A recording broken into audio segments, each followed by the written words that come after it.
বিকেলে ঘুম থেকে উঠে আমি নিচে এসে দেখি মা লাউ শাক কাটছে বসে। বাবা নিয়ে এসেছিলো, কালকে রান্না হবে এটা। এদিকে আমার একটু খিদেও পেয়ে গেছিলো, ওই জন্য আমি কালকে ফ্রিজে একটু ছোলার ডাল ছিল, সেটাই গরম করে মুড়ি দিয়ে খাওয়ার জন্য নিয়ে এসেছি। ভাবলাম টিভি দেখবো আর খাবো। এদিকে এসে দেখি আমার মেয়েই টিভির ঘরে এসে বসে আছে, আর ও থাকলে সেখানে একদমই খেতে পারে না, আমি খুব বিরক্ত করে। তো তাও ওকে আমি একটু খাওয়ানোর চেষ্টা করছিলাম, ও খাবে না, ও নিজে হাতে নেবে, ঠিক আছে, নিজে হাতে নিলেই তো সব ফেলে দেবে।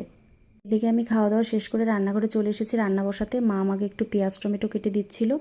আর আজকে তাড়াতাড়ি একটু রান্নাঘরে চলে এসেছি। এমনি দিনে কিন্তু আমরা 8টা সাড়ে 8টার আগে রান্নাঘরে আসি না রাতে। তো আজকে একটু তাড়াতাড়ি রান্না করছি, কারণ আমার বর মাসি মেশো এরা কলকাতায় গিয়েছে, কাজেই গিয়েছে। তো বাইরে কি খেয়েছে না খেয়েছে জানি না, সঠিক মানে ঠিকঠাক করে খেয়েছে কিনা। তো বাড়িতে এসে ভাত খাবে, তাই মা বললো তাড়াতাড়ি রান্নাটা বসিয়ে দাও। আর এদিকে মাছটা আমি আজকে পেঁয়াজ টমেটো দিয়ে ঝাল করব। আর আমি একটা মাছ এখানে ভেজে কড়া করে ভেজে রেখে দিচ্ছি, কারণ আমার বর ভাজা মাছ খাবে।